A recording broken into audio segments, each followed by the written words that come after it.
Hello class. इस video में हम सॉल्व करेंगे असर्शन और रीजन बेस्ड क्वेश्चंस। मेरा ये सजेशन है कि पहले आप पूरा वीडियो देख लें और कंसेप्ट को समझ लें, उसके बाद वीडियो को रिप्ले करके आप साथ साथ में सॉल्व कर सकते हैं। तो चलिए शुरू करते हैं assertion and reason based question.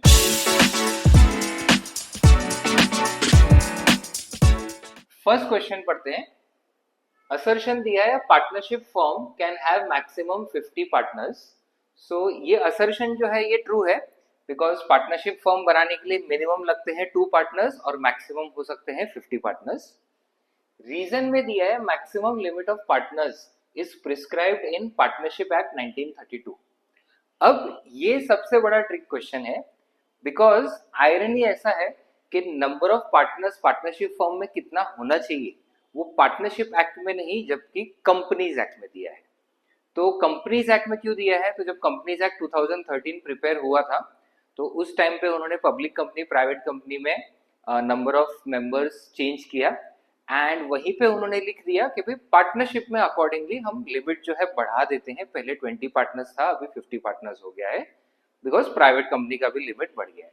So maximum number of partners in a firm partnership act में मेंशन नहीं है, ये मेंशन है कंपनीज एक्ट 2013 में। तो यहाँ पे असर्शन है ये ट्रू हो जाएगा बिकॉज 50 पार्टनर्स सही है, बट वो पार्टनरशिप एक्ट में मेंशन नहीं है। So assertion is true but reason is false. Second question, a minor can not be admitted as a partner in the firm. तो यहाँ पे ये असर्शन है ये भी ट्रू है, बिकॉज पार्टनरशिप फर्म में एडमिट होने के लिए एक कॉन्ट्रैक्ट एक एग्रीमेंट में एंटर होना होता है एंड एक माइनर एग्रीमेंट कर ही नहीं सकता।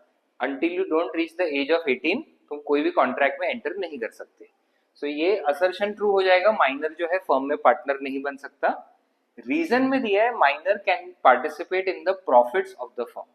तो ये रीजन भी ट्रू है, पार्टनर तो नहीं बन सकता माइनर, बट बाकी के पार्टनर्स डिसाइड कर सकते हैं कि हम किसी एक माइनर को अपना शेयर ऑफ प्रॉफिट थोड़ा सा देंगे। यूजुअली ये कौन से सिचुएशन में होता है? तो किसी पुराने पार्टनर की डेथ हो जाती है तो उसके फैमिली को सपोर्ट करने के लिए रिमेनिंग पार्टनर्स डिसाइड कर सकते हैं कि उनके सर्वाइविंग चिल्ड्रन को share in profits they they. But यहाँ पे सबके सब पार्टनर्स एग्री होते हैं तभी कोई माइनर को शेयर इन प्रॉफिट दे सकते हैं। सो असर्शन और रीजन दोनों ट्रू तो है, बट रीजन जो है असर्शन का एक्सप्लेनेशन नहीं है। असर्शन का एक्सप्लेनेशन क्या है?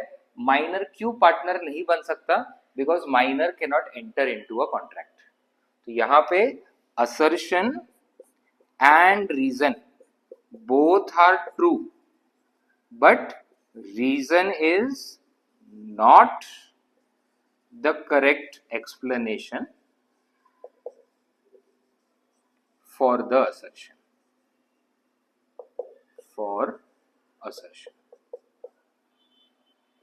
Next question, fixed capital account always shows credit balance even if the firm suffers losses. अब fix capital account fluctuating capital account हमने पिछले वीडियोस में भी डिस्कस किया है।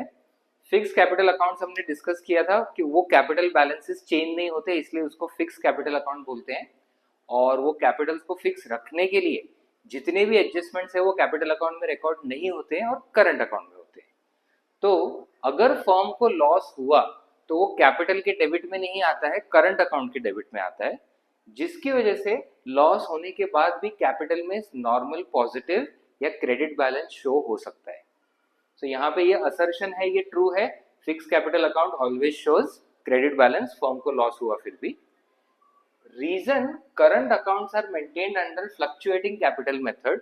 तो ये रीजन ऑब्वियसली फॉल्स हो गया। हमने अभी अभी डिस्कस किया कि फिक्स कैपिटल मेथड में करंट अकाउंट्स बनते हैं, फ्लक्चुएटिंग कैपिटल मेथड में करंट अकाउंट बनाने की जरूरत ही नहीं है, बिकॉज सारे एडजस्टमेंट कैपिटल अकाउंट में ही रिकॉर्ड करके हम कैपिटल अकाउंट के बैलेंस को फ्लक्चुएट होने देते हैं। तो यहाँ पे असर्शन जो है ये ट्रू है, बट रीजन जो है ये फॉल्स है। सो ये हमारा असर्शन और रीजन का एक और सेशन कंप्लीट हुआ। अकाउंट्स के अलग अलग टॉपिक से रिलेटेड ऐसे वीडियोस हम लाते रहेंगे, तो चैनल को फॉलो करें और हर अपडेट के साथ जुड़े रहें। मिलते हैं अगले वीडियो में, तब तक पढ़ते रहें।